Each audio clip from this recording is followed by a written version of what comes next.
Dr. Iwan Iskandar Muda MSc untuk memberikan materi mengenai penyembelihan hewan kurban yang halal, yang aman, yang baik, itu yang bagaimana.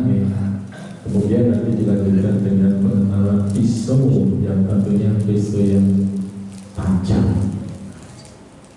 Begitu Bapak, kami akhiri. Assalamualaikum warahmatullahi wabarakatuh.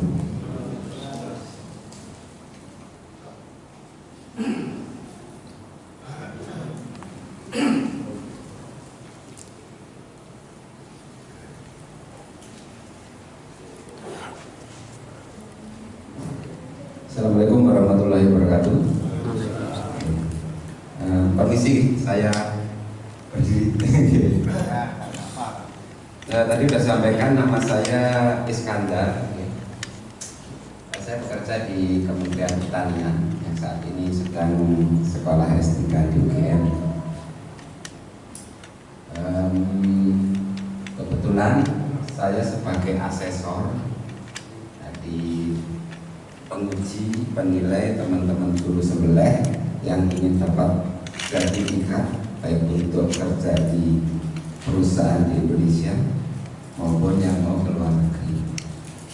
Kemudian juga sekaligus sebagai instruktur, jadi untuk melatih teman-teman juru sembelih baik yang dari RPH, tempat pemotongan hewan, pengusaha akikoh, teman-teman takmir masjid, maupun teman-teman atau masyarakat yang berminat untuk menjadi juru sembelih. Jadi perlu kami informasikan, di Indonesia mulai tahun 2015 ada namanya Juleha. Sekaligus diinformasi, juru sembelih halal. Nah, juru sembelih halal ini yang ada di RPH, di TPH, termasuk di masjid-masjid Pak Mudin yang biasanya disembelih. Jadi per tahun ada pelatihan secara nasional, kemudian ada sertifikasi, terutama diutamakan untuk juru-juru sembelih yang ada di RPH, TPH. Itu awal-awal program. Sekarang setelah berjalan ke sini sudah banyak teman-teman takmir masjid, terutama menjelang Idul Adha. Nah, teman-teman juru sembelih ini di Indonesia sudah punya asosiasi, namanya Asosiasi Juleha Nasional. Nah, teman-teman, ini organisasi Juleha ini termasuk yang aktif dibanding dengan organisasi profesi yang lain. Di sana di dalamnya ada teman-teman ustadz, kemudian juru sembelih yang tadi baik dari tempat pemotongan hewan, RPH, pemerintah maupun pengusaha akikoh. Di dalamnya juga ada yang bekerjanya memang mendukung seperti pisau-pisau seperti itu, baik yang lokal maupun yang impor.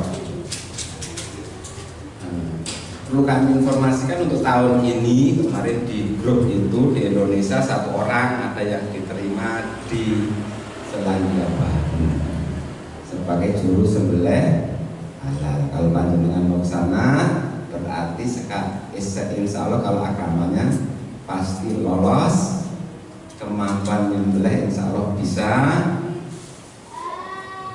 dan harus ada kemampuan bahasa Inggris.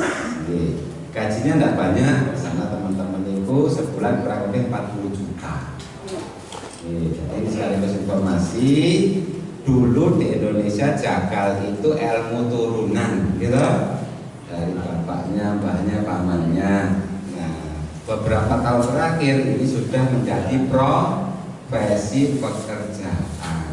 Kalau di Indonesia di tempat-tempat pemotongan hewan baik yang diunggah seperti itu biasanya awal-awal masuk di beberapa yang saya tanyakan ke mereka kurang lebih sekitar 1,5 juta.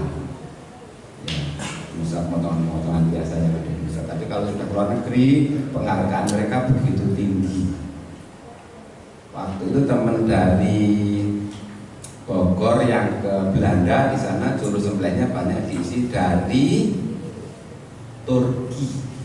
Kalau di Selandia Baru, di Malaysia saingan Indonesia biasanya dari Malaysia.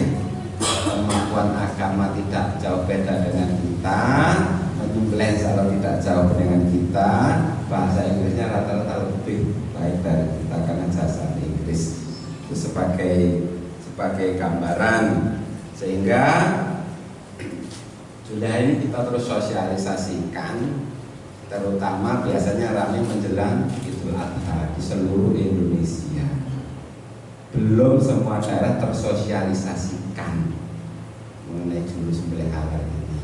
Targetnya adalah penyembelihan yang halalan thayyiban. Perlu kami informasikan, dulu pelatihan sosialisasi seperti ini, baik di kantor, di kementerian, di dinas, di MUI, kemudian di tempat-tempat lain. Setelah ada program ini, di asesmen satu-satu diuji. Seperti panjenengan lihat di sana, saya uniki logonya teman-teman Asosiasi Juleha. Ini saya ambil waktu di RPH, petugas penyembelih, standarnya pakai helm, pakai seragam seperti itu. Ini pisau dan asahan, ini praktek sholat, kemudian kalau lulus dapat sertifikat. Jadi mereka diuji sholatnya, wudhunya, kalau panjenengan insya Allah bukan masalah. Biasanya yang banyak masalah adalah teman-teman juru sembelih yang dari rumah potong hewan atau tempat pemotongan hewan. Saya dan beberapa tim pejabat pusat di Jakarta beberapa kali terpaksa tidak meluluskan juru sembelih yang sudah bekerja lama, karena beliaunya ini sudah 40 tahunan, nyembelih juga sudah lebih dari 10 tahun, tidak bisa sholat. Itu realita. Doanya juga tidak apa, dan belum pernah mandi junub.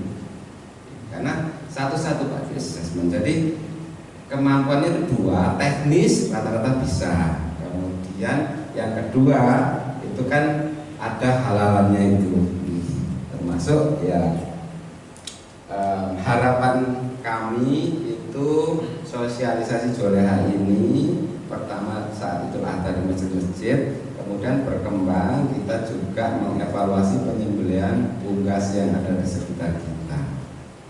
Saya di sini mau beli ayam saja nggak jadi, di sebelahnya Istiqomah itu ada sembelihan di sana. Panjenengan mungkin bisa lihat di sana. Di pasar-pasar juga banyak. Mereka menyembelih sambil ngobrol. Ya itulah realita yang ada di lapangan. Belum nanti sudah dilepas macam-macam. Ya itu PR tugas bersama, sehingga saya biasanya kemana-mana sosialisasi seperti ini. Alhamdulillah ada beberapa warga yang siap kita sharing. Pada prinsipnya kita sharing dengan sedikit informasi, mungkin bisa digunakan sebagai referensi nanti yang bisa dicoba. Nah, ini kemudian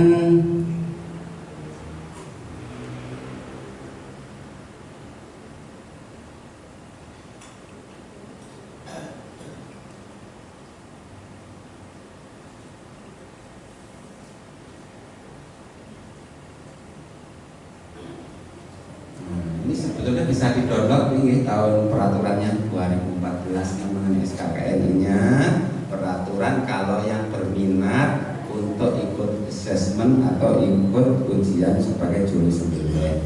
Tiap daerah berbeda-beda. Saya waktu ngisi di Malang alhamdulillah wali kotanya sangat respon. Setiap takmir masjid dilatih di sana. Yang tahun kemarin sudah kurang lebih 60% masjid di kota Malang. Mereka dilatih, dibuatkan sertifikat, satu sertifikat untuk peserta, satu sertifikat ditempel di masjid. Ini sebagai juru sembelih di sekitar situ adalah 4A. Kemudian mereka diberi pisau, diberi seragam, dikasih sepatu. Kalau di Sleman kayaknya masih sederhana saja, masih sosialisasi biasa. Kemarin di Tuban mereka juga dikasih pisau. Kemudian yang di Temanggung kemarin baru sebagian gitu ya. Kemudian setiap daerah sangat bervariasi tergantung dengan anggarannya ya. Setahu saya penyembelihan di masjid-masjid sudah naik jumlah sapinya. Kalau dulu banyak kambingnya, sekarang sudah sapi banyak, sementara justru juru sembelihnya masih banyak kekurangan. Saya sempat juga sosialisasi di Al-Islah Bondowoso. Di sana itu nyembelih 1.500. Yang tahun ini kemarin 2.000. Jadi Idul Adha itu nyembelih 2.000 ekor. Jadi penyembelihnya ada 30 orang. Awalnya hanya 2 orang, lalu bisa di 8, terus kemarin sosialisasi dari 30 orang. Nah, di masjid-masjid yang biasa pada umumnya sekitar 5-10 ringnya. Dan banyak Pak Ustadznya tidak berani menyembelih. Permasalahan kita, Pak Ustadznya atau yang punya hajat. Harapan kita kan berani, tidak termasuk ada penerusnya. Saya lihat di Jogja beberapa masjid musola sudah sangat bagus, mereka punya 1 set peralatan itu.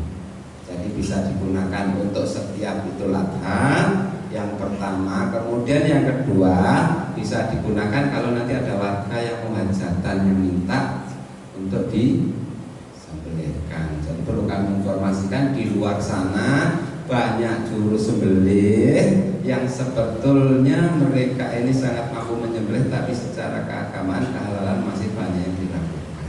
Jadi harapan kami terutama yang masjid-masjid musola yang masih aktif ada anak-anak mudanya itu bisa dilatih, bisa diregenerasikan.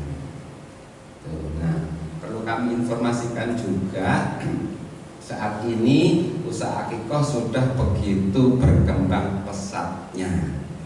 Kita selama menguji teman-teman akikoh, termasuk kemarin ngobrol teman-teman yang di Magelang, bahwasannya usaha akikoh itu sekarang ringnya mereka kalau 1 ekor itu bisa 600 sampai 1 juta keuntungan bersihnya. Jadi juru sembelih ini di masyarakat bisa sebagai profesi yang sangat menjanjikan, apalagi di Jogja di sini. Saya hampir tiap minggu ke Kaliurang, di sana setiap hari nyembelih 10 ekor. Dulu seminggu ke pasar beli kambing sekali bisa untuk seminggu, sekarang ke pasar sekali 2 hari habis karena kambing dombanya mulai kehabisan dan peminat untuk akikoh sudah begitu besar. Bisa panjenengan hitung hasil, jadi sehari itu bisa 3-5 jutaan. Itu realita yang ada. Itu sebagai pengantar. Kemudian ini ada poin-poin kompetensinya. Jadi juru sembelih niki bukan, sekali lagi bukan hanya menyembelih saja, ada 13 kompetensi. Terus kami informasikan juga menyembelih itu tujuannya bukan hanya mematikan sapi, kambing atau ayam atau hewan yang lain, tetapi menyembelih ini adalah untuk hewan ini mati, tetapi juga menyediakan daging yang thayyib. Kami informasikan selama saya keliling di Indonesia ini banyak yang disembelih, misalkan teman-teman di Bogor masih Stani tembak kok. Kemudian yang kedua tidak disembelih tapi disayat, jadi nempel di tulang rahang. Karena kalau disembelih sesuai syariat kan harus dibawa jakun, itu masih nempel daging 1 sampai 1,5 kilo. Termasuk di Kota Malang Pak hajinya juga masih begitu. Jadi banyak pertimbangannya itu juga secara ekonomi bukan lagi syariat. Di MUI kalau panjenengan punya bukunya Has 2013 itu di sana disampaikan menyembelih itu boleh sampai 3 kali sayatan, tapi fatwa yang terakhir nyembelih itu harus sekali sayat. Kemarin berapa sayat Pak ini? Kalau bisa sekali sayat alhamdulillah untuk sapi. Nah, kompetensinya apa? Jadi juru sembelih ini pada wajib, teman-teman nggak ada masalah syariat Islam, kesehatan, keselamatan kerja, ini yang masih banyak teledor. Perlu kami informasikan yang tahun yang lalu banyak teman cakal terlempar ke ternak sapi, yang barusan kemarin giginya rotor 5 Pak jagalnya ini ketendang sapi banyak, termasuk yang di sekolah sapi masuk kelas dan lain-lain masih banyak ya. Itu realita karena kurang perhatian tentang kesehatan keselamatan kerja. Jadi sapi ini punya perilaku itu yang harus kita perhatikan. Setiap sapi beda, yang putih, yang merah, sapi Bali dan lain punya karakter yang berbeda-beda, harus benar-benar diperhatikan sebelum kita merebahkan mau disembelih, termasuk pakaian standarnya. Kemudian masalah komunikasi, pekerjaan, masalah sanitasi, izin, termasuk ya harapan kita. Yang kemarin baca koran Jogja agak menyayangkan karena yang masuk di berita itu di Selokan Mataram, jadi masih banyak yang mencuci di sana. Nah, jadi kita ini mau menyediakan daging, terus kemudian jeroannya itu untuk masyarakat. Harapan kita ya di tempat yang bersih dan tidak mencemari masyarakat atau lingkungan.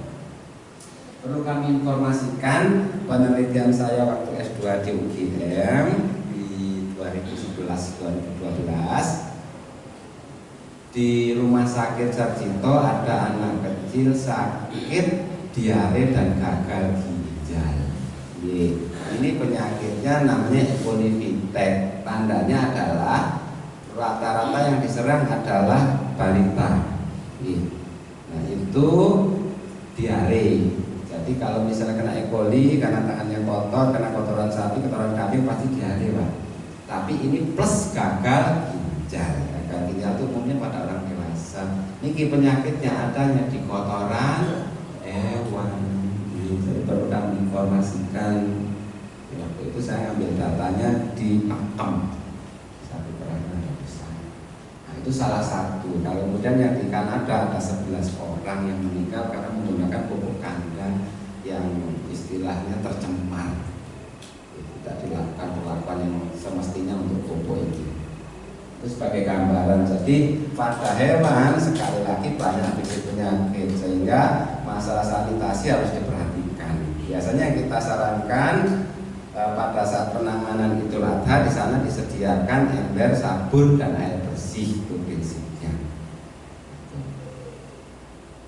Kemudian masalah kesehatan hewan atau animal welfare atau di kita biasanya ya penyembelihan penanganannya yang ihsan. Jadi nanti ada beberapa videonya di masyarakat itu. Salah satu penyembelihan yang ihsan berarti menyembelihnya sekali saja, jadi tidak menyakitkan. Yang pertama, yang kedua tidak diinjak, tidak didudui. Kemudian sapi tidak dikuliti sebelum mati.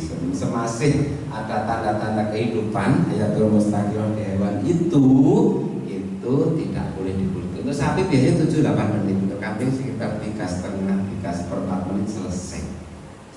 Kalau penyembelihannya sempurna. Kalau di rumah potong hewan ini yang jadi masalah, hewannya belum mati sempurna. Kalau kita mengikuti beberapa dasar yang ada di agama Islam, di sana sampaikan bahwasannya sebagian dari hewan yang dipotong tatkala hewan itu belum mati sempurna dinamakan. Inilah yang terjadi di masyarakat. Jadi belum mati, Pak. Itu masih buahnya. Alasannya karena segera dibawa ke pasar. Padahal hanya nunggu 7-8 menit saja.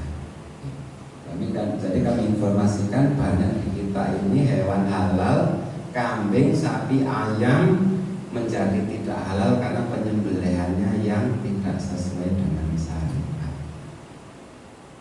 Kemudian ada kita sosialisasikan masalah peralatan sebagai referensi mungkin bisa dipakai. Kemudian pemeriksaan fisik, kesehatan hewan, masalah merebahkan dan penyembelihnya, layakan, kemudian status kematian hewan. Nanti udah video-videonya supaya lebih jelas ya. Sebelum masuk ke video nanti kami informasikan. Jadi menyembelih itu lokasinya adalah di bawah jakun. Kolom kencing ya. Nah, pas di belakang kencing, kurang lebih biasanya sekitar 1 sampai 3 cm. Kalau itu dilakukan, ini kalau kencing pas di sini, kalau dilakukan agak ke depan, pembuluh darahnya itu kecil, bercabang. Karena kecil bercabang, setelah disayat cepat nutup, darahnya belum tuntas, biasanya hewannya matinya lama. Atau kalaupun dia mati, nanti biasanya darahnya tidak bersih. Sebagian ada di daging. Makanya kita temui adalah hewan setelah disembelih kok gak mati-mati, termasuk kalau ke belakang, pembuluh darahnya sudah ke dalam, ditutupi oleh otot-otot atau daging. Jadi setelah disembelih tertutup, ujungnya menggumpal, darahnya langsung lama matinya. Termasuk karena dia ini stres lama, ya, tidak mati-mati seperti itu, dagingnya biasanya agak alot, rasanya kurang enak. Kalau masyarakat non-muslim, negara-negara Australia, Selandia Baru atau negara-negara lain, yang mereka pahami adalah setelah sembelih yang mau untuk perusahaan diekspor konsumsi di kantung sehari semalam supaya darahnya tuntas. Karena kalau ada darahnya itu dagingnya cepat mengalami pembusukan. Jadi mereka karena bukan agama Islam dan beberapa tidak beragama secara keilmuan. Kalau kita sudah disampaikan dari dulu, darah tidak boleh dikonsumsi karena hukumnya. Dan perlu kami informasikan masih banyak yang dikonsumsi, Pak. Termasuk panjenengan kalau wali songo, yang suka wali songo itu kan hati-hati, di sana ditahu masih banyak serai atau didi. Masuk Jogja juga pasti. Dan perlu kami informasikan di Jogja bakso 60% tidak halal. Bakso di Jogja 60% tidak. Tapi ini kasusnya bukan dari penyembelihan, rata-rata pencampuran saat penggilingan di pasar. Monggo panjenengan kalau mau beli bakso ditanya, kalau penggilingannya di pasar aja. Tapi kalau dia menggiling sendiri, misalnya Jogja ada juga banyak. Termasuk sekarang yang mulai ramai kan masalah penyembelihan anjing. Masalah halal banyak banget. Ini sebagai informasi di Japun. Kemudian di masyarakat masih banyak saya keliling kayak seperti ini. Setelah disembelih ditusuk jantungnya, masih banyak masyarakat kita. Ini jakunnya kalau dipotong seperti itu, saya ambil di Bogor. Di Bogor banyak karena dari MUI disampaikan itu tidak boleh retak, tapi kepalanya retak saat ditembak mau disembelih. Kalau sekali nggak bisa retak masuk non-halal, kita nggak berani. Sapi harga 20 juta, 25 juta. Alasannya biar kita masih banyak. Jadi harapan kita memang penyembelih itu benar-benar yang sangat memahami agama. Nah, ini sebagai informasi, setelah disembelih pembuluh darah akan putus.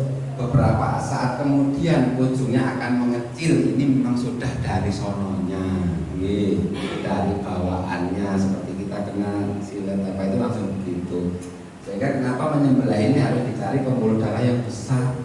Jadi di jakun itu Pak, itu pembuluh darahnya paling besar dan posisinya luar, tidak banyak ditekan oleh otot atau darah. Ini saya ambil setelah disembelih seperti ini, pembuluh darahnya ujungnya ini ada yang menggumpal. Makanya setelah disembelih, kambing, sapi tidak boleh langsung dilepas. Setelah disembelih harus dipegang dulu supaya ini bekas sayetannya nggak nutup Pak. Kalau nutup langsung membeku lagi, lama matinya. Jadi masalah kadang-kadang udah sembelih dilepas, sapi juga begitu. Ditunggu aja 7 apa tetap dipegang. Kalau misalnya ada dia pakainya. Ini setelah keilmuan seperti itu. Ini juru sembelih yang ada di Bogor. Jadi untuk yang di rumah-rumah potong hewan sebagian besar sudah, yang besar-besar sudah bersih. berstandar. Jadi mereka pakai sepatu boot, pakai seragam, ada sarung pisaunya, kemudian pakai sarung tangan besi, pakai helm. Ya, karena banyak kecelakaan karena penyembelihan biasanya licin, kena darah itu jatuh, Pak. Yang pertama. Kemudian yang kedua kena pisau, itu yang paling banyak. Ini kita tidak akan berdebat masalah berapa saluran yang terpotong, setiap mata pada berbeda-beda. Ya, ada yang menyampaikan 2, kultum dan mali. Biasanya kalau teman-teman ya itu, kemudian ada mali itu harus pembuluh darah 2 yang terpotong. Itu macam-macam, tapi prinsipnya 2 saluran hukum dan mari, saluran nafas dan saluran makan itu ada atas di bawah begini. Pembuluh darahnya kanan kiri. Jadi yang menyampaikan 2 saluran ini pembuluh darah pasti kena. Yang maliki menyampaikan pembuluh darah saluran makan, pembuluh darah juga saluran makan, nafas juga kena. Secara keilmuan hukum. Jadi kalau kita menyampaikannya, jadi saluran makanan, pembuluh darah, nafas, makanan adalah harus terputus. Kemudian darah sempurna keluar. Insya Allah kalau seperti ini akan sangat sempurna untuk penyembelihan. Ini sedikit gambaran beberapa masjid yang sudah melakukan perbaikan. Ini lokasi sapinya yang ditampung, di sini penyembelihan. Jadi beberapa masjid punya desain seperti ini. Antara sapi yang mau disembelih dengan yang tempat sembelihan harus dikasih penghalang terpal. Jadi hewan yang mau disembelih ini tidak boleh melihat hewan sapi atau kambing lain lagi disembelih atau lagi potong-potong. Jadi kita masih banyak dilakukan. Jadi hewannya stres. Dan kalau stres itu biasanya darahnya ada sedikit berwarna hitam, kemudian dagingnya juga kurang toyib. Kemudian itu wujud dari ihsan. Penanganan ihsan itu, nah kalau secara di Nabi mungkin pernah dengar juga bahwasannya pernah ada sahabat ditegur karena mau disembelih, hewannya diinjak kemudian mengasah pisau di depan hewan. Ini kan pernah ada surah nabinya seperti itu. Jadi di masyarakat juga masih banyak. Jadi saat hewan mau disembelih kita tidak boleh mengasah di depan hewan. Jadi sebelum itu mengasahnya. Nah, jadi faktor-faktor yang seperti itu mempengaruhi hewan, kualitas daging nanti yang dihasilkan. Sembelih dan masuk ruangan seperti itu. Kita langsung ke videonya saja. Saya lebih mudah, tidak lama sampai kepanjangan nanti.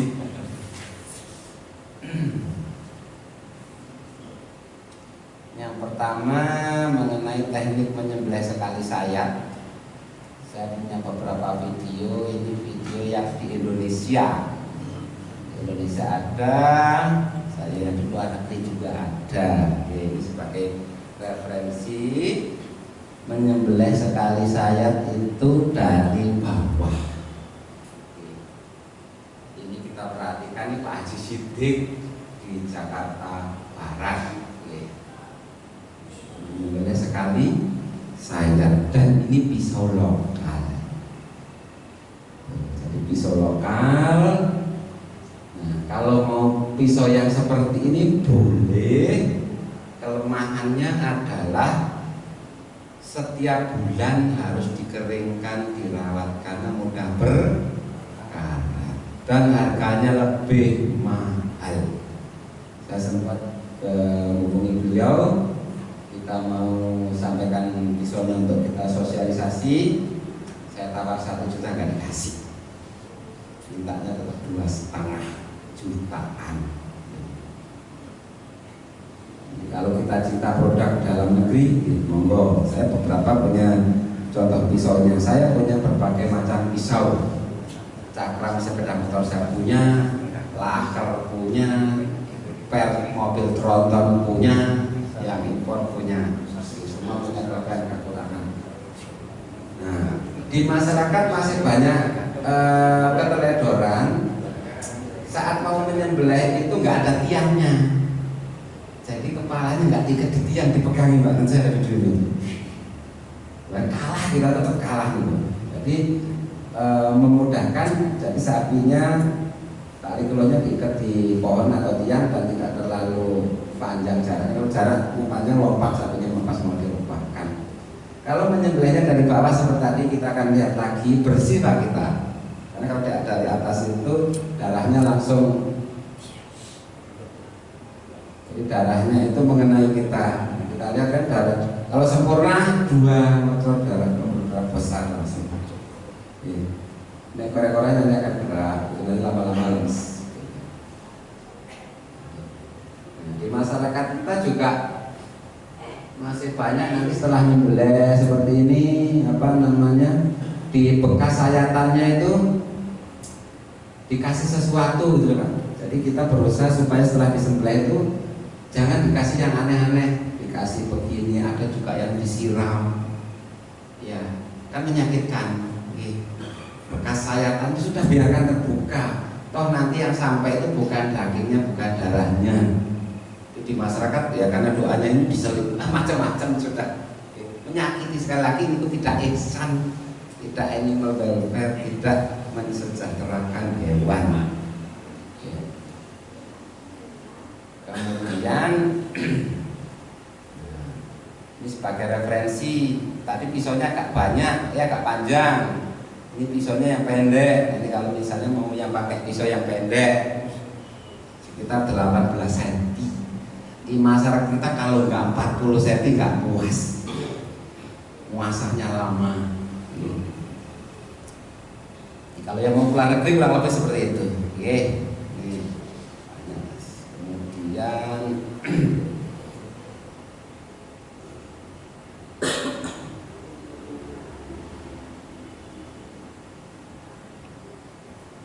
ini beberapa PR kita di masyarakat, ya. Macam-macam. Jadi maunya itu tekniknya dari bawah, tapi pisaunya yang masih kurang standar. Banyak PR tugas kita bersama. Banyak pakai teknik ini sebagai gambaran saja. Di sini, ya, ini kan nggak kuat Pak. Jadi tali keruhnya ini harus ke tiang, harus benar-benar lurus karena ini lehernya agak nekuk, agak sulit nyembelihnya, kurang lurus, kepalanya kurang dalam. Itu sebagai gambaran saja biar tugas kita bersama. Ini juga, ini yang dari atas jadi lebih sulit, tenaganya kurang kuat Pak. Oke, kalau dari atas, posisi kalau dari bawah ini lebih kuat secara anatomi otot. Nah, ini Pak Ustadznya wahis. Ya itulah tugas kita bersama nih. Kalau di Jawa insya Allah pisaunya sudah bagus-bagus. Nah, ini bukan lagi berdua 3-4 kali, bisa berpuluh-puluh kali. Ya. Ini beberapa sebagai gambaran saja. Ini yang 2 tahun yang lalu. Insya Allah muka-muka di sini tidak ada, insya Allah.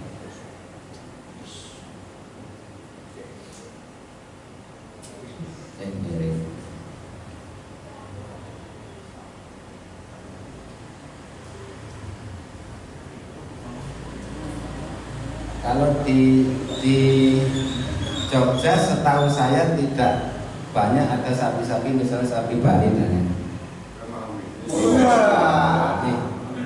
jadi talinya kurang kuat.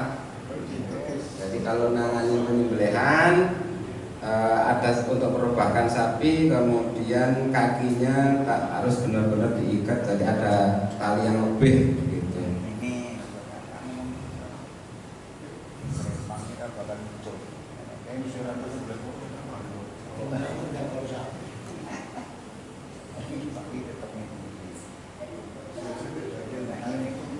Ini yang kemarin, Pak. Jadi Niki mau merebahkan dengan teori yang lama. Teori yang lama itu kan modelnya dijengkal. Jadi sapi ini persilangan yang sapi putih ini, kalau sapi putih sama sapi merah. Kalau sapi putih itu kaki belakangnya bisa sampai di kaki depan. Kalau sapi Bali kaki belakangnya bisa sampai di mocongnya. Kalau sapi ini kakinya ke depan Pak, kakinya belakang, kaki belakang depan sapi. Ini rontok 5 yang kemarin masuk rumah sakit beliaunya. Baru kemarin. Ini teori lama. Jadi teori lama ini sangat berbahaya. Yang model itu berbahaya banget. Karena posisinya menunduk Pak. Jadi seperti yang tadi, jangan sampai menunduk. Kalau yang teori yang baru kan talinya itu di atas. Dan itu sebagai referensi saja.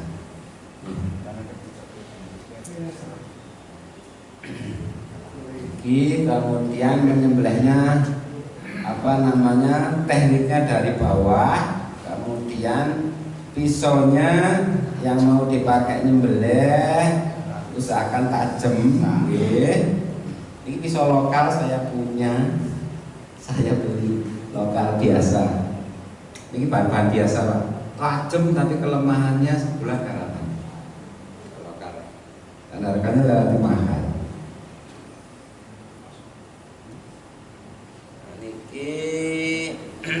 Saya ada beberapa harapan kami. Masjid punya 1 set Pak, penyembelih ini punya 1.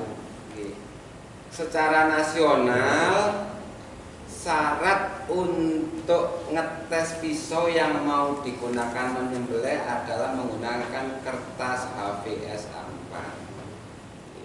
Kalau misalnya pisaunya sudah bisa seperti ini, itu baru boleh digunakan untuk menyembelih.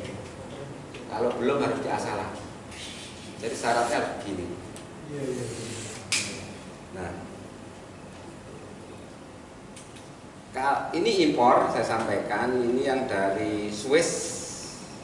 Ini Victorino. Panjangnya ada kodenya di sini, niki amit-amit 30 cm. Nah, biasanya 30 cm ini bisa Pak 1 ton bisa. Bisa 1 ton biasanya. Teman-teman yang sapi-sapi kecil biasanya pakai 18, 20 cm. Termasuk sapi besar yang 20 cm juga bisa kalau sudah profesional. Yang aman biasanya seperti ini, 30 cm.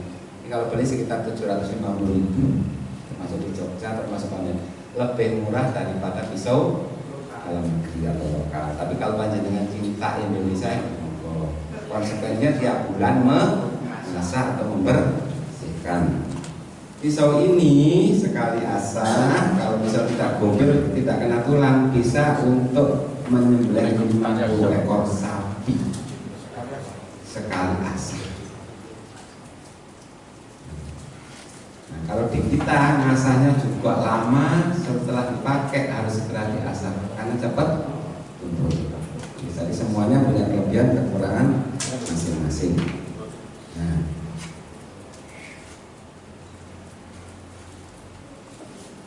mungkin sebagian sudah sangat paham ini keasahannya. Ini keasahan secara internasional. Secara nasional ini namanya subnik steel. Panjenengan punya 1 ini, insya Allah 20 tahun nggak habis. Terus di rumah juga bisa digunakan roda malin pakai motor liki atau engine. Tapi jangan sampai ketahuan ibunya, nanti panjenengan bisa dipukul pakai ini. Ngasahnya sederhana kayak itu Pak. Biasanya 2-3 kali cukup. Cukup. Masuk di ujungnya. Kalau yang seperti ini 350 ribuan. Sekali lagi saya di sini tidak jualan. Kita hanya menginformasikan. Nah, ini yang merek Niki. Ya. Nah, kalau merek-merek yang lain, misalnya Solingen dari Jerman, biasanya harganya kurang lebih mahal 100 ribu di atasnya Niki. Pisaunya lebih keras. Kalau ini sedikit lebih agak lentur. Yang lebih murah lagi itu Tramontina dari Brasil. Modelnya sama, bentuknya sama, panjangnya sama, bahannya yang agak berbeda. Kalau yang di Brasil itu bisa lebih murah 100 ribuan di bawahnya, tapi mudah cuil, mudah gopil. Kalau Jerman itu lebih kuat Pak. Jadi pisaunya itu lebih kokoh. Nah, kalau model Brasil kan ini biasanya Ini agak tipis. Tapi modelnya gitu juga. Ini saya contohkan yang ini. Nah, sekali lagi pisaunya ada satu set Pak dengan berbagai macam bentuk, model. Indonesia sekali lagi belum punya pabrik pisau. Negara kita sudah merdeka belum punya pabrik pisau. Bahkan Kerala Pasti kemarin sudah mau tutup pabrik baja kita ya. Sehingga sekali lagi kita banyak impor pisau. Jadi kalau panjenengan mau buat pisau, buat pabrik monggo. Penduduk 260 juta, kita belum punya pisau, pabrik pisau. Ini standar. Kemudian ini saya sampaikan ini yang solingan. Bentuk yang lain lagi, yang seperti itu juga ada. Ini kemarin di Singosutan saya sampaikan ke Pak Ustadz sana pakai nyembelih, pertama kali dia nyembelih pakai ini. Dia bilang tajam beli di mana Pak? Berapa harganya? Saya sampaikan. Kemudian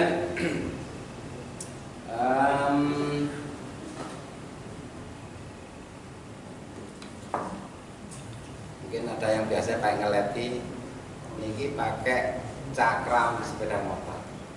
Saya pesen. Ini sudah 2 tahunan tidak karatan. Tidak karatan Pak. Saya pakai bolak-balik, dicuci begitu aja, ditaruh, disimpan, tidak karatan. Ya seperti cakram sepeda motor itu. Tapi nggih, ngoten niki apa? Kandungan kromnya tinggi, jadi bisa mengkilat seperti ini, tidak mudah karatan. Tapi kalau misalnya sudah tidak tajam, itu ngasahnya agak lama.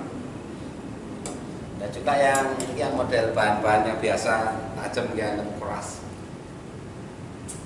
Jadi banyak per mobil. Kalau panjenengan membuat per mobil yang paling bagus adalah per bilis. Bilis itu pernya yang paling bagus. Panjenengan banyak pakai Land Rover. Kalau misalnya beli biasanya harganya sekitar 1,5 sampai 2 jutaan yang sudah jadi golok. Di Indonesia ada handmade namanya Pak Kardin. Pak Kardin ini pensiunan tentara. Panjenengan kalau mau googling Kardin knife.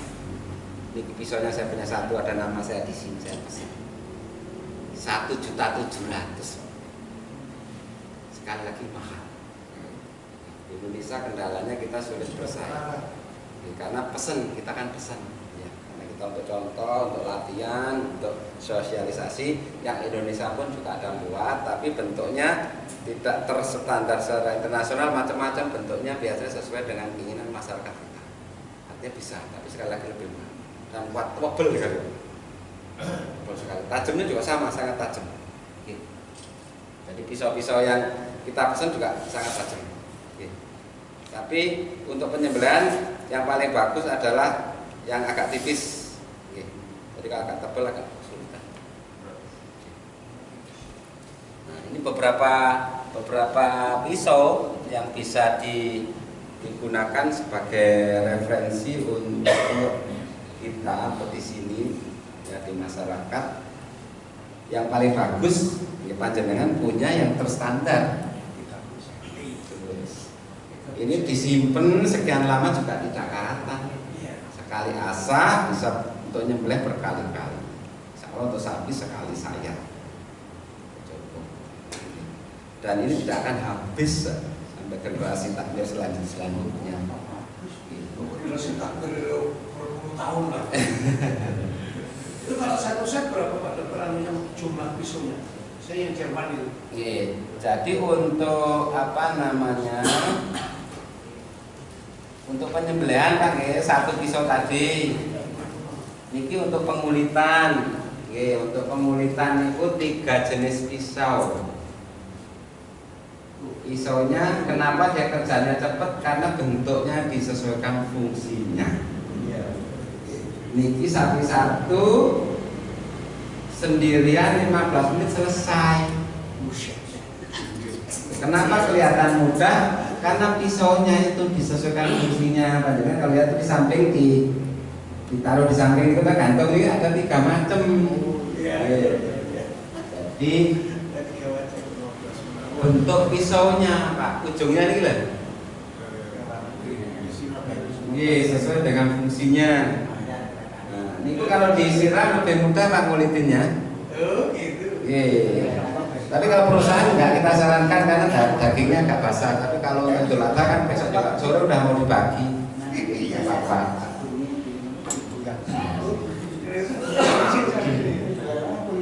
Nanti kalau yang untuk menguliti ujungnya melengkung ke belakang, jadi nggak nusuk. Ujung pisaunya melengkung.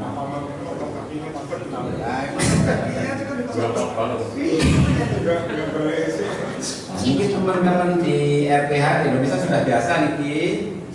Saya biasanya di kantor atau sosialisasi. Misalnya kemarin ke Temanggung, Pak, Temanggung niki disediakan domba. Jadi kita nyembelih serta latihan motong nih pakai kaki yang mana, tapi domba yang dipakai. Ini pada prinsipnya untuk latihannya di domba bisa. Jadi nyari batasnya gitu. Supaya mudah ini karena di batasnya. Ini kalau misalkan mau bisa membuat pisau besi segitiga yang di samping tadi. Taruh di sini. Sehingga tidak perlu banyak kali ke sana kemari, mengganggu kerja yang mau jalan juga repot. Terus talinya biasanya kotor, tangan kita malah kotor. Sederhana nih di tukang masanya bisa buat. Itu biasanya yang digunakan panjangnya 60 cm, kemudian sikunya itu 20 cm. Sudah cukup berdiri seperti ini. Untuk sapi-sapi standar kita yang di Indonesia sudah cukup. Ini asahannya digantung di sini, dengan tadi juga bisa lihat asalnya cuma begitu saja. Jadi digantung, kemudian di toko-toko banyak ini. Tapi saya cari yang 3 di Indonesia belum ada.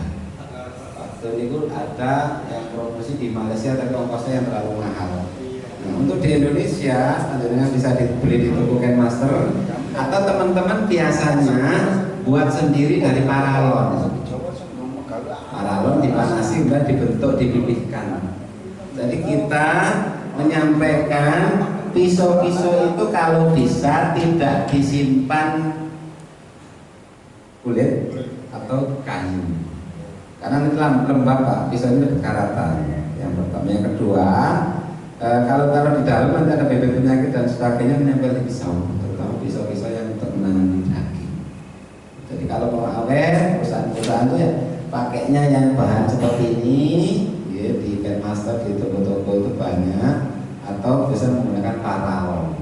Teman-teman bisa menggunakan paralon, dipanasi, diputihkan, dibentuk dan tergantung pisau. Panah. Nah, ini harapan kami yang panitianya, yang bagian pengeletan itu, panjenengan dari awal sampai akhir kan bisa dilihat. Di masyarakat kadang-kadang asahannya ditaruh di atas sini, kapalnya di atas sini, jadi dagingnya kotor. Jadi tangan kiri ini kan ngambil dari luar Pak, sama sekali tidak menyentuh daging ini. Karena daging mau kita bagi supaya dagingnya yang bersih, dagingnya thayyib, mau kita bagi ke masyarakat, ya jangan sampai tersentuh tangan. Dan kalaupun misalkan ternyata kita harus menyentuh, mungkin tadi bisa lihat, mungkin ada lagi kelihatan di dekatnya di sini disediakan ember dan air bersih. Jadi untuk cuci tangan atau nyuci pisaunya sebelum digunakan lagi kalau dia. Nah, ini hubungannya dengan panitia. Nanti susunan panitianya itu pembagian tim pengeletan kalau sudah selesai dia tidak boleh pegang daging. Berarti bagian tim daging yang mengangkat Pak, yang tangannya masih bersih, tinggal dagingnya sudah berbeda. Nah, ini sebagai alternatif saja, panjenengan biasanya pakai pisau yang besar atau pakai kampak. Kalau tidak ada bisa menggunakan gergaji besi. Dan jangan sampai lupa.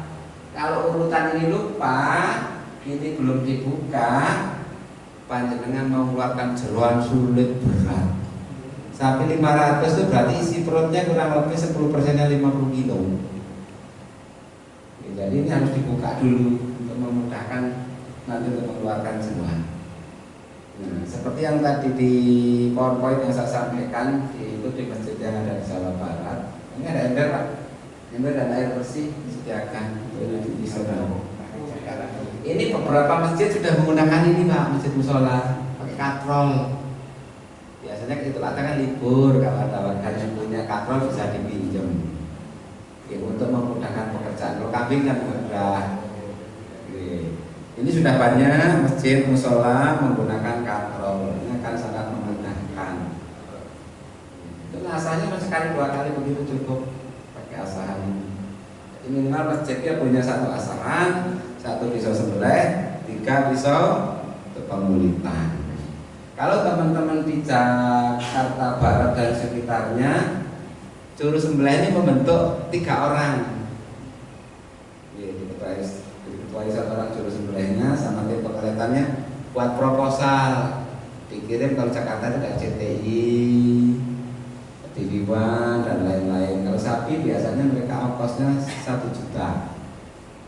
Kalau di Malang, Batu masih 400.000. Jadi 3 orang tim, gitu. Jadi di masjid kalau nanti di sini itu sapinya ada 5, ya berarti kan kurang lebih ada 15 orang ya, ada 5 tim. Nah, insya Allah cepat sebelum zuhur juga sudah selesai. Yang ingat modalnya bisa dilatih. Jadi tetap bersih lah. Kalau ada motor dikit, tidak ada embernya.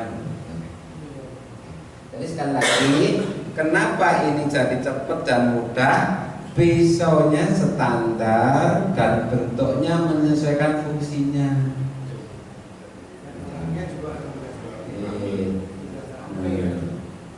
Proses seperti ini pelan-pelan dilihat urut-urutannya kerjanya berulang-ulang kali, insya Allah kita bisa.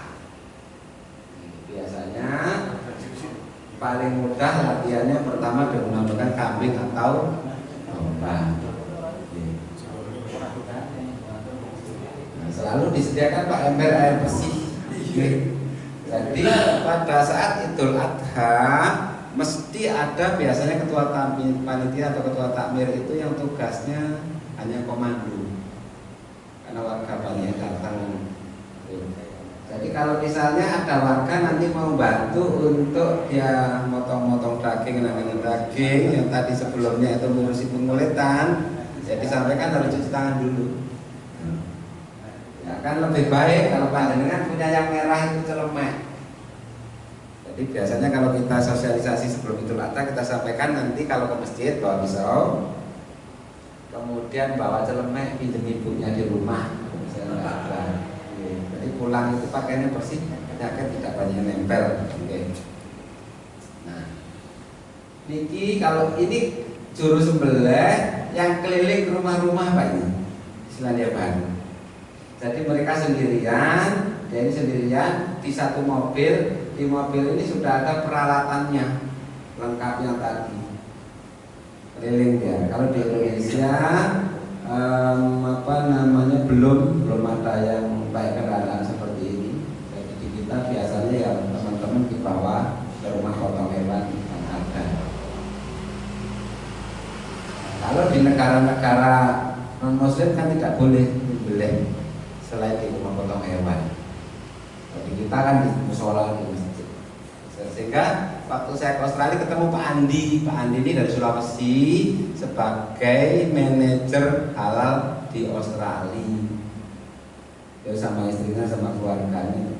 Saya ngobrol-ngobrol. Kalau misalnya pas tes ujian menyembelih, dari masyarakat Australia itu banyak yang tidak lolos karena mereka melihat darah pingsan. Karena selama kecil tidak pernah Pak lihat sembelih, tidak boleh di sana sembelih sekalian di tempat pemotongan hewan. Kalau di kita kan udah siar paling kecil, udah biasa anak-anak. Ini sebagai referensi saja. Kalau motongnya dirusuk yang nomor 2 sama bagian. Kemudian sebelum motong tulangnya, dagingnya sama lemaknya dijahit dulu supaya lebih mudah. Ini hanya masalah teknis saja Pak. sebagai alternatif saja. Kadang-kadang masyarakat tidak ada pisau dan sebagainya, bisa pakai apa namanya, pakai gergaji. Jadi kalau potong-potong saja bisa pakai pisau besar begini, tinggal potong aja. Nah, jadi 4 bagian ini dirusuk nomor 2 itu disayat, sudah jadi, selesai. Kemudian apa namanya,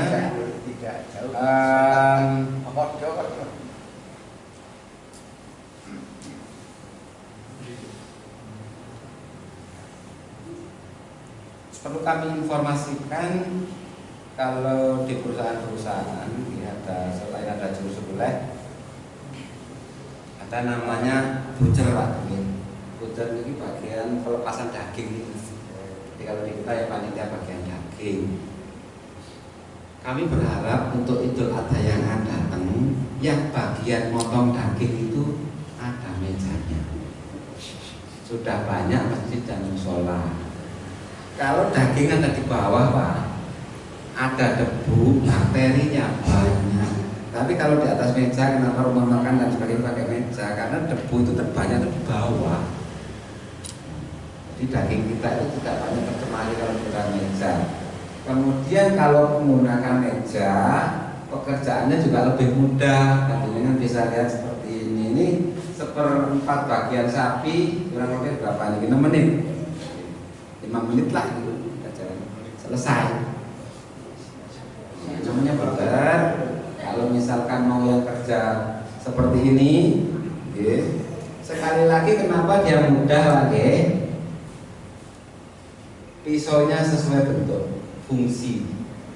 Kenapa mudah? Jadi pisaunya itu bisa masuk di sela-sela daging.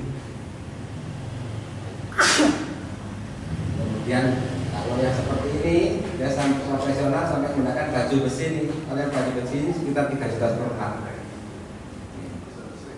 Kalau sarung tangannya, mestinya kita 1 juta per pak. Jadi kalau panjenengan ketua RT, ketua RW mestinya harus punya. Karena biasanya kadang ada laporan warganya yang berkelahi pisau, bahkan apa? Agar Pak RT, Pak RW nya nggak berani lari-lari repot juga warga. Atau yang sederhana model seperti ini 150 ribuan ini juga tahan untuk kena sayap mungkin. Ini kalau yang sudah profesional sebagai sosialisasi saja. Untuk pegang daging kan sulit lagi. Kalau beli seperti ini, kalau misalnya buat bentuknya kurang lebih seperti ini ke tukang las. Untuk megang dagingnya tadi. Nah, ini. Ya. Jadi saat kita melepaskan dagingnya, kan licin Pak memegang itu, pakai kait. Ya, nanti bisa dibuat. Mungkin ada beberapa masjid teman-teman ini pakai kayu, ini ya. Jadi ke bengkel kan ini pakai kayu.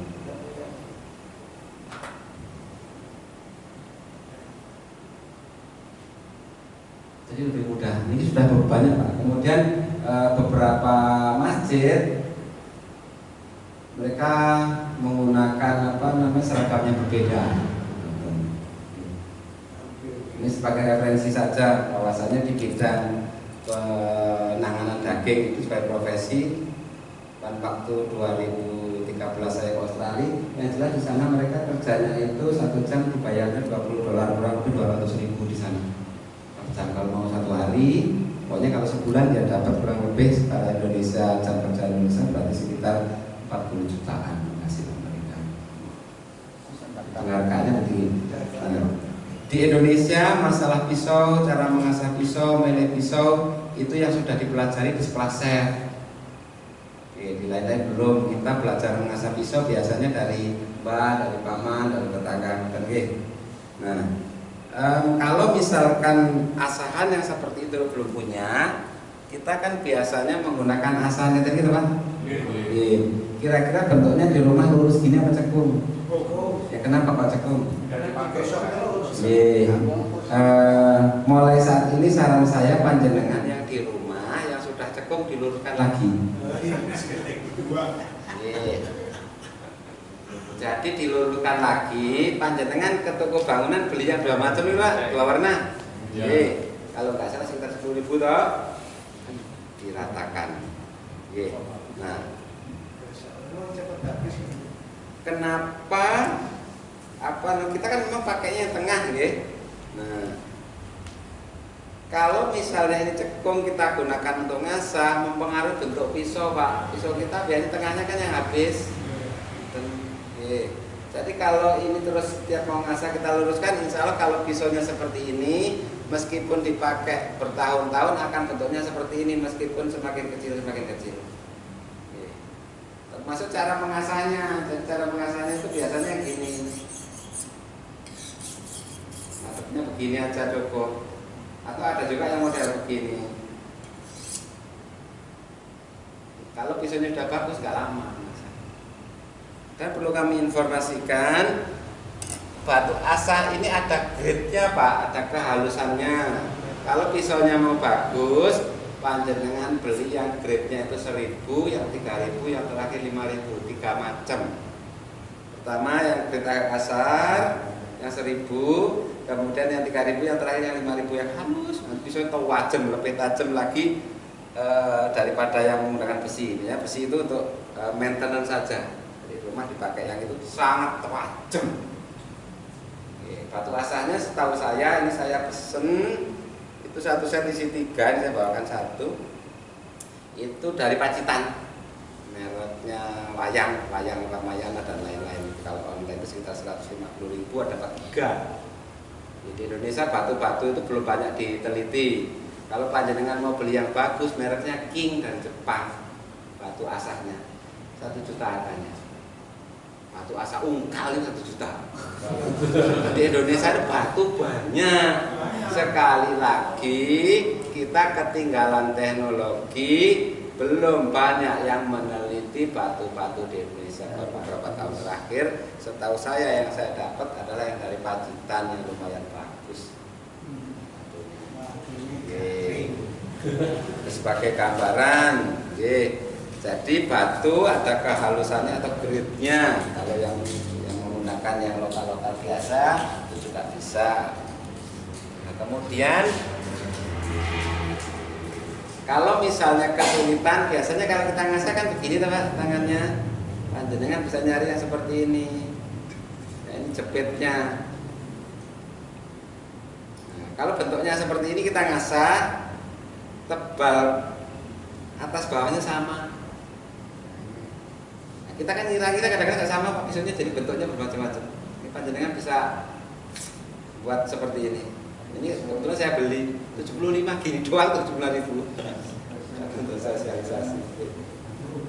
Jadi di sekolah-sekolah chef hal-hal yang seperti ini dipelajari.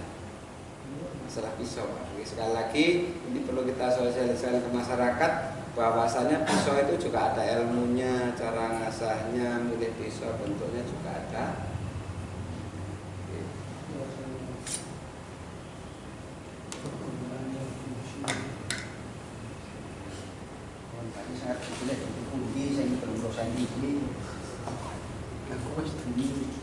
Kemudian ini kemarin di Tuban banyak yang menggunakan Pak, pakai besi seperti ini. Ini salah satu teknik. Ini pisau pakai besi, bisa ke tukang las. Ini mudah, jadi handle-nya 1-2 orang cukup, tidak perlu menggunakan tali yang macam-macam.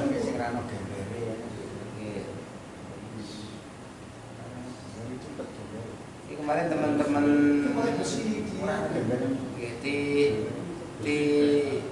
taruh di dekatnya tanduk.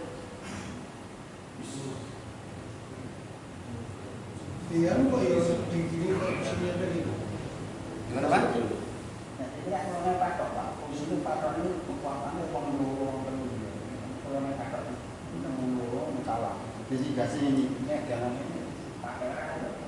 Jadi ini untuk supaya lurus.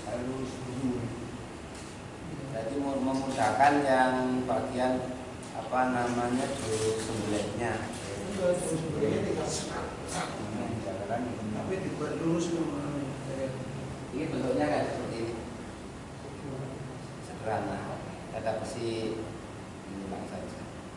Jadi saya coba transfer di sini yang dari Tuban, dari grup kok nggak masuk.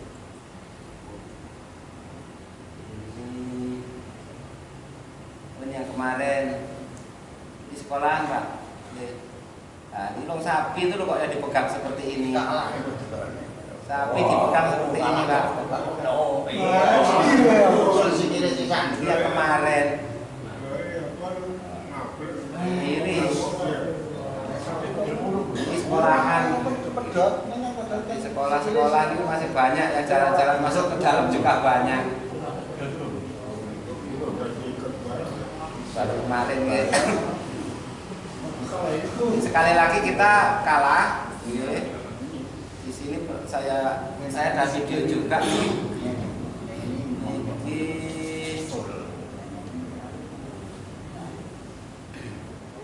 Perlu kami informasikan, sapi jangan sampai dipegang tanduknya, nggih. Jadi kayak melawan begitu. Kemudian yang kedua ini kan dipegang tanduknya, Pak.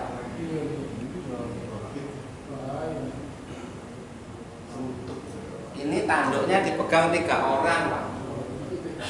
Ini jaganya gagah banget. Terus pisau yang kami sampaikan, pisau jangan sampai ditaruh di pinggang. Ini tanduknya dipegang oleh 3 orang. Satu, Pak. Oke. Jadi kelemahan sapi itu di lubang hidung. Jadi kalau ada keluhnya, pegang keluhnya. Kalau nggak ada, tangan kita begini masuk ke lubang hidungnya.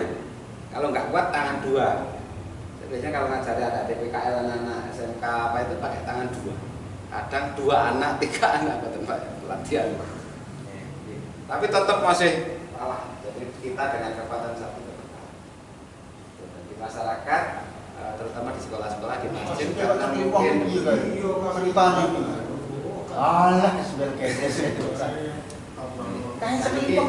terus pisau seperti ini Pak G. Jadi kita nggak sangat menyampaikan karena kalau jatuh sangat berbahaya. Jadi kalau merebahkan ya pisaunya ditaruh dulu. Ditaruh nangis sisa tangan. Yang merebahkan jangan bawa pisau lah. Sosok yang mau nyembelih, ini salah satu teknik saja untuk merebahkan. Mungkin sebagian kita ada yang pernah menonton. Kalau belum nih, bisa digunakan. Sama dari kita kan. Ini sapi simental Pak. Jadi simental itu nendangnya hanya begitu saja. Panjangnya nggak usah khawatir, harus limosin terus. Tapi kalau sapinya sudah putih, nah itu. Atau coklat sudah persilangan sudah putih kayak tadi, tendangannya mahal. Tendangannya mantap ya. Jadi kalau yang seperti ini, apa namanya, kita bisa lebih dekat. Kadang talinya juga dilempar di selangkangan, lebih aman. Sebagai pilihan. Dan cukup 1 orang. Kita kan biasanya